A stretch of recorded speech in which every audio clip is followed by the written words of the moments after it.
Yo tout le monde, c'est Wartox pour te débrief par rapport au Classico. Et donc encore une fois, une nouvelle défaite du Barça. Un nouveau Classico perdu par le Barça. Comme je vous l'ai déjà dit, franchement, être supporter du Barça en 2021, c'est une des choses les plus compliquées dans la vie, je pense. C'est plus possible, franchement, c'est plus possible. Je sais même pas comment on fait en tant que supporter du Barça pour continuer à supporter tout ça, pour continuer encore un petit peu à y croire. Après, moi, je vous avais dit dans la vidéo avant-match, hein, je voyais une défaite 3-1 du Barça. C'est déjà bien, on a encaissé un but de moins que ce que je pensais, mais franchement, c'est plus possible. C'est plus du tout possible. Alors, on va commencer par les compos. Côté Barça, c'était la compo assez classique. Franchement, au niveau de la compo, c'est pas mal, on va pas dire le contraire, parce que Sergio Roberto et Luc de Jong qui sont pas titulaires, ça fait quand même plaisir. Après, j'ai envie de dire encore heureux, mais bon, avec Ronald Koeman, on peut s'attendre un petit peu à tout. Donc, sur le papier, c'était un 4-3-3, mais en réalité, pour moi, c'était clairement un 4-2-3-1, avec Mingueza, Piqué, Eric Garcia, Jordi Alba, avec un double pivot, Busquets, De Jong, Gavi en 10, côté droit Dest, côté gauche Memphis, et en pointe Ansu Fati, parce que sur le papier, c'était Memphis à gauche, enfin non, c'était Memphis en 9 et Ansu Fati à gauche, mais en réalité, c'était l'inverse. Donc voilà, c'était clairement un 4-2-3-1. Et en fait, Dest, beaucoup de gens pensent que c'est devenu un ailier, tout ça. Au final, moi, je me rends plutôt compte que c'est devenu un joueur, surtout, qui protège le latéral droit, vu qu'on a une petite faille là-dessus. Mais au final, Vinicius les a quand même mangés. Mais voilà, côté Real Madrid, la compo, eux, c'est clairement un 4-3-3. Et quand je regarde la compo, pour moi, la véritable faille, sur le papier, en tout cas, c'est Lucas Vasquez. Après, finalement, il n'a pas fait un match si mauvais que ça, même si que défensivement, en premier temps, il a pas mal souffert. Mais voilà. Et puis moi, ce que j'ai pas compris, c'est pourquoi Valverde n'a pas joué ce match en tant que titulaire. Parce que pour moi, à part la rivalité entre De Jong et Valverde que les gens inventent un petit peu sur Twitter, moi, j'aimerais dire surtout que Valverde, c'est un profil de joueur qui pourrait vraiment faire très mal au Barça. Parce que c'est un joueur très physique, très rapide. Et en venant de la seconde ligne, si jamais il fait des appels en profondeur, ça pourrait vraiment faire très très mal au Barça parce qu'on sait que les appels dans le dos de la défense, ils ont beaucoup de mal à gérer. Donc il aurait pu faire vraiment beaucoup de mal. Et on a vu que Rodrigo c'était assez tendre quand même. Et puis Vasquez, offensivement, il n'est pas trop monté. Donc du coup, je pense que Valverde aurait pu faire beaucoup de bien. Après, il n'a pas été titulaire, mais voilà. Maintenant, le milieu de terrain, comme on sait, Casimiro, Kroos, Modric, tout ça, voilà, c'est à la base. Voilà, maintenant, au niveau de la première mi-temps, les 10 premières minutes, on va pas se le cacher, le Barça a clairement maîtrisé le jeu. Ils avaient largement la possession et ils contrôlaient plutôt bien. On a même vu Carlo Ancelotti qui s'énervait, qui était un petit peu, on va dire, était un petit peu en mode, il comprenait pas trop ce qui se passait, quoi. Il était un peu sous le choc parce que vraiment son équipe n'arrivait pas à toucher la balle, à enchaîner deux trois passes. Le Barça avait clairement la possession, avait un pressing très haut, il mettait une bonne pression. Maintenant, le truc, c'est que, ok, c'est intéressant, mais le Barça n'arrivait pas à se créer des occasions. Donc, ils avaient la possession, mais ils n'arrivaient pas à amener du danger, à aller dans la surface adverse, vraiment dans le rectangle, quoi. C'est ça que je veux dire, pas dans la surface adverse, non, mais vraiment dans le rectangle, essayer de frapper, essayer d'avoir une occasion, ça, ils n'y arrivaient pas trop. Donc du coup, ils créaient pas tant que ça de danger, juste ils avaient la possession et ils dominaient la rencontre. Donc voilà, après, ce qu'il faut dire, c'est que au fil du temps, on va dire avec les minutes qui passent, tout ça, le Real Madrid a un peu plus rentré dans son match. Après, franchement, la première mi-temps, pour moi, le Barça a été au-dessus. Ils ont clairement été au-dessus, selon moi, ils ont proposé beaucoup plus de choses. Et balle au pied, on a vu qu'ils étaient quand même bien au-dessus. Surtout le milieu de terrain du Real Madrid, pour moi, il s'est fait bouffer en première mi-temps, pardon. Il s'est clairement fait bouffer. Ils n'avaient pas vraiment l'occasion de se montrer ou quoi. Et à la 25e minute de jeu, on a eu un énorme loupé de Sergino Dest, hein, parce que clairement c'était une belle action avec Memphis Depay notamment, Yann Soufati, qui la laisse passer un petit peu pour Sergino Dest, et il la loupe, il la cadre même pas alors qu'il est face au but, face à Thibaut Courtois. Il aurait dû clairement la cadrer au moins. C'est pas un attaquant, tout ce que vous voulez, mais là il a vraiment une excellente position pour marquer. On a vu qu'à partir de ce moment-là, il est un petit peu sorti de son match sur le jeu d'Est, hein. Ça l'a vraiment fortement perturbé. On a vu notamment Busquets aussi qui est venu le motiver un peu. Même Gavi, hein, le petit jeune de 17 ans qui est venu un petit peu le motiver. Parce qu'on a vu que ça l'a beaucoup perturbé ce loupé-là. Il voulait clairement la mettre en lucarne, mais il a très très mal tiré. Et c'est passé au-dessus.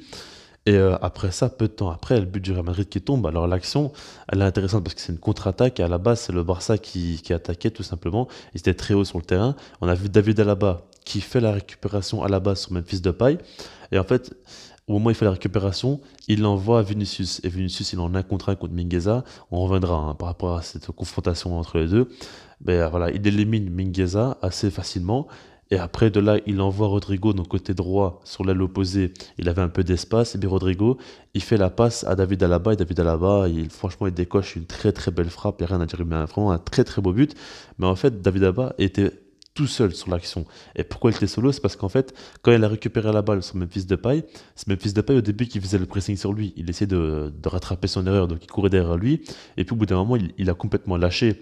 Et du coup, il y avait Eric Garcia et Piqué, mais qui n'ont pas pris David Alaba. David Alaba, c'est un défenseur central. Il a fait clairement du dépassement de fonction en allant aussi haut sur le terrain. Du coup, il savait pas trop comment s'y prendre. Et c'est Memphis Depay qui aurait dû suivre l'action jusqu'au bout. Et à ce moment-là, il n'aurait pas eu l'occasion de frapper. Il n'aurait pas eu assez d'espace. Du coup, c'est une erreur de Memphis Depay parce que déjà, c'est lui qui perd la balle. Et en plus de ça, c'est lui qui lâche David Alaba qui fait qu'il est libre pour frapper. Après, Eric Garcia aussi, il aurait pu un peu mieux gérer la situation. Maintenant, c'était pas non plus simple pour lui. Et après, il fallait comme qu'il avait là-bas contrôle et frappe comme ça aussi facilement. Et la mettre, c'était improbable, clairement. Mais il met un très très beau but David Alaba. En plus, il fait un énorme match. Il n'y a vraiment rien à dire par rapport à lui. Mais voilà, maintenant, en première mi-temps, le véritable problème, déjà, c'est qu'offensivement, comme je l'ai dit, on avait la balle, tout ça, pas de souci, mais on n'arrive pas vraiment à être dangereux. C'est un peu trop prévisible, tout ça. Et le côté gauche est assez bien fourni, mais le côté droit est catastrophique, parce que déjà, balle au pied, offensivement, c'est pas bon du tout. Mais défensivement, Sergino Dest et Mingueza en première mi-temps, c'était catastrophique. Alors, certains diront que Vinicius est en feu, tout ça. Pour moi, Vinicius, il n'a pas non plus fait des choses incroyables. Il a été très bon, il n'y a pas de souci. Mais il n'a pas non plus fait un grand match, hein, Vinicius. C'est surtout que Mingueza, il a fait n'importe quoi. Alors, pour moi, mon explication par rapport à ça, c'est que, en fait, je ne sais pas si vous avez remarqué, mais au début du match, deux fois de suite, Vinicius, je crois que c'est les deux premiers 1 contre 1, il a un petit compte favorable quand il veut dribbler Mingueza. C'est-à-dire qu'en gros, voilà, à chaque fois, à un moment donné, il n'a pas réussi, on va dire, elle revenait sur lui. Il essayait de le dribbler, il ratait un petit peu son dribble, mais au final, ça touchait un petit peu Mingueza et ça revenait sur lui, et du coup, il arrive à le passer comme ça. Et Mingueza, je pense qu'il a perdu un peu de la confiance en ça. Et je pense que le gros problème, c'est que son mental, franchement, il a été faible dans ce match-là, Mingueza, alors que ça ne le ressemble pas du tout. Mais voilà, qu'on a vu quelques fois, il s'est fait passer, et puis au final, on sentait qu'il avait un peu plus peur, comme ça, il n'osait pas trop y aller. Et m'a beaucoup déçu, hein, Mingueza, franchement. Et je pense que par rapport au compte favorable, ça l'a un peu déstabilisé, comme je le dis, et après, à chaque contrat, il était un petit peu. Il avait un petit peu peur, quoi, clairement. Et après, Vinicius, il a bien joué là-dessus. Il l'a très bien fait, il n'y a rien à le reprocher. Maintenant, le truc, c'est que Sergio Dest faisait n'importe quoi défensivement. Et puis Mingueza, il n'arrivait pas à gagner un contre face à Vinicius. Et c'est pas normal du tout, vraiment pas normal. Mais voilà, après, en seconde mi-temps, il y a eu un changement directement. C'est justement Coutinho qui rentre à la place d'Oscar Mingueza. Il faut dire à quel point Mingueza était mauvais quand même, hein. Il a directement sorti et c'est assez compréhensible. Et puis du coup, on a vu Dest qui est passé en tant que latéral droit, Gavi en tant que milieu droit et puis Coutinho en tant que 10. Et franchement, les premières minutes de la seconde mi-temps, Coutinho a été très intéressant. On a vu que techniquement, il était quand même très fort, il n'avait pas peur de tenter des dribbles, tout ça. Et franchement, il a apporté de belles choses dès le début. Après, au final, il n'a pas non plus apporté grand-chose, mais il a quand même tenté. Et pour moi, franchement, j'ai bien aimé son entrée quand même, on va pas se le cacher. Et après, ce qu'il faut dire, c'est que voilà, quoi, le Barça avait encore la possession. Et en seconde mi-temps, c'était flagrant quoi, que le Real Madrid ne jouait pas trop. Parce que je ne l'ai pas trop dit, moi, en première mi-temps, en fait, le Real Madrid ne faisait pas de pressing. Il laissait clairement le Barça jouer. Et il ne voulait pas vraiment faire un pressing ou jouer très haut. Ils acceptaient de ne pas avoir la balle et de reculer un petit peu quand le Barça avait la balle.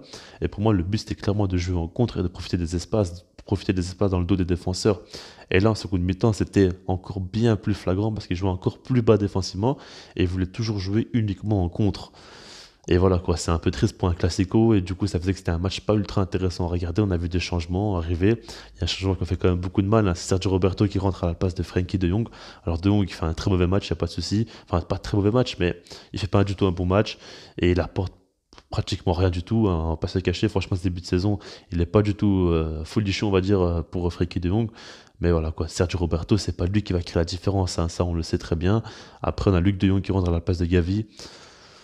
C'est des changements franchement qui font très mal au cœur. Après, il y a quand même Agüero qui rentre à la place d'Ansu Fati. Ansu Fati, on sait très bien qu'il n'est pas encore apte à jouer un match complet. Mais voilà quoi. Maintenant, par rapport à la seconde mi-temps, on a vu que le Barça dominait, mais n'arrivait pas à être dangereux encore et toujours. En fait, ils font pas peur parce que les gens diront qu'Alaba et Militao, ils ont fait un match exceptionnel, tout ce que vous voulez. Mais qu'est-ce que le Barça proposait offensivement? Absolument rien. Il faut pas non plus s'enflammer pour rien. En fait, il faut voir un petit peu le pourquoi du comment. Et aujourd'hui, si le Real Madrid était si bon défensivement, C'est surtout parce que le Barça n'a rien proposé offensivement. Et la réalité, elle se trouve ici. Maintenant, à la 93e minute de jeu, on a Lucas Vasquez qui marque sur une contre-attaque à la base Asensio qui passe côté gauche. Il a été lancé. Et après, il frappe d'une frappe croisée. Ter Stegen l'arrête plutôt bien. Puis ça revient sur Lucas Vasquez qui la pousse au fond des filets. Et là, ça fait 2-0 et on comprend clairement que c'est fini. Mais à la toute fin de match, à la 97e minute de jeu, c'est Kun Agüero qui marque. Et ça fait un petit peu de bien, quoi. Au moins un petit but pour l'honneur. On a encore, nous, quand même, un petit but, ça fait pas non plus trop de mal. Sergio Dest qui fait le centre, Agüero qui la met bien. C'est son premier but avec le Barça, Agüero. Il le met face au Real Madrid, c'est quand même intéressant.